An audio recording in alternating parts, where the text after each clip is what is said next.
administration is doing is following in the footsteps of what Trump laid out. Because if Trump took the U.S. out of the JCPOA, and it was Trump who doubled down on it, and it was Trump who vilified Iran, and it was Trump's administration who started saying that Iran was not in compliance, and it was Trump that was saying that we need to renegotiate the deal, and it was Trump that was threatening Iran, and it was Trump that assassinated the Iraqi general, tried to assassinate two Iranian generals, and assassinated the person whom most people in Iran thought was going to be the next Ayatollah. So he could not have done what I'm saying is it's almost impossible for me to believe that he could do this unknowingly.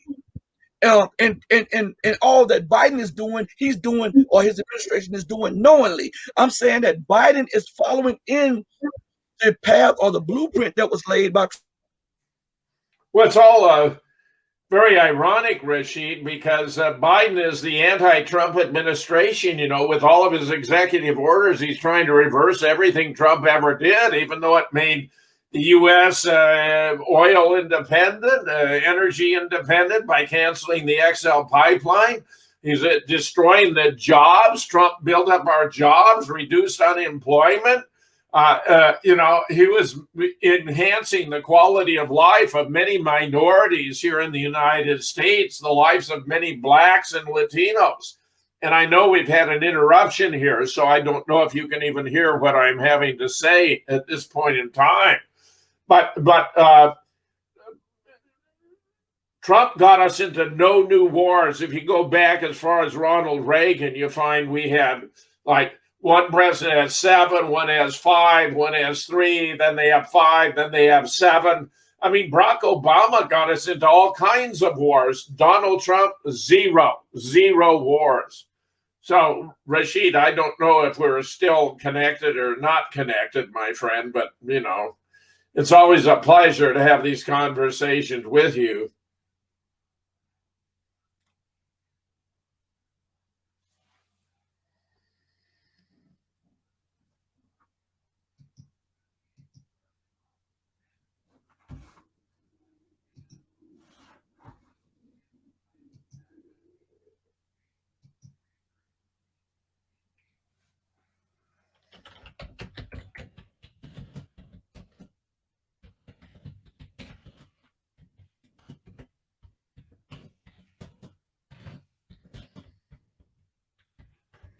In case we're still broadcasting and I just am unaware, let me mention those who go to my website at jamesfetzer.org will find a completely sensational article. I'm back. I'm sorry. I was thrown off the air in the middle of me speaking, and I'm just getting back. And you see they do this every time. And how I'm coming to you now is through my cell phone. Until the computer boots back. I don't know what they're doing or how they're blocking us, but I'm sorry for cutting you off, but I wanted to go back to that point. It's hard for me to believe that Trump didn't know the things that he was doing, but Biden is held responsible for the things that he's doing when it was Trump that took the nation out of the JCPOA. And it was Trump, like I said, doubled down on these things, and it was Trump that assassinated the second most powerful man in Iran. If those are not acts of war, I don't know what is.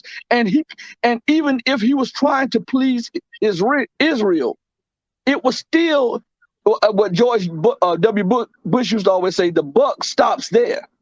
And I don't think that he should get a pass because I rail on Obama I think Obama. For black people in America, I think Obama was one of the worst things that could happen for Black America. I believe so, and I beat him down on all of his policies that was detriment to America specifically, and the policies that was detriment that was a detriment to the progression of Black America also. And my thing is, I have to also hold the same standard up to Trump and all the rest of the people, and it seems that I don't want him to get a pass because feigning ignorance would give him a pass. And it is Joe Biden that is doing something He is the one that is doing these things, but he's doing it. Oh, here we are. I'm back on. So hold on 1 second. All right. Add to stream. So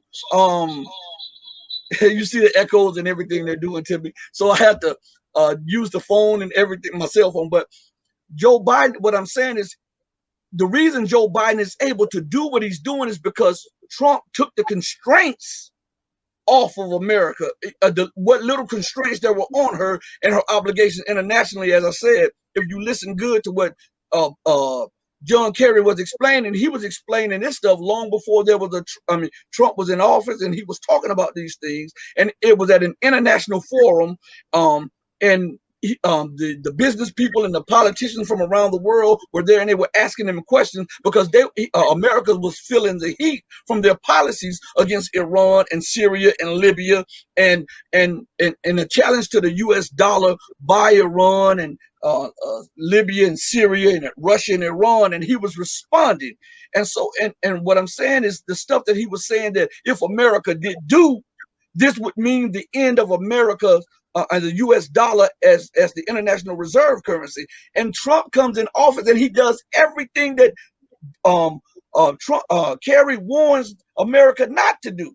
And then he goes in and takes the restraints off America from the JCPOA, and even demonizes the JCPOA, and then demonizes Iran for being compliant with the JCPOA, and then he doubles down on it and he assassinates these people, and he moves, he flies his bombers over there, and he moves his military all around Iran. And all Biden is doing is following in that footstep. So if we're going to blame Biden, we also have to put the blame on Trump also, and we can't say that he was ignorant of it because he's the president of the United States. Well, I condemn Trump's foreign policy in the Middle East. The only thing I praise about it is he didn't get us into another war, but he committed an assassination, a violation of international law. Taking out General Soleimani was outrageous. I was outspoken. I was very severe and critical of Trump for his foreign policy. Pulling out of the agreement with Iran was a stupid thing to do. He should have stayed. It was one of the real accomplishments, maybe the only, of the Obama administration. So I think Trump was good domestically. He was bad in foreign policy, except that he didn't get us into any more wars. He should have stayed in the Iran deal. I'm all with Iran here.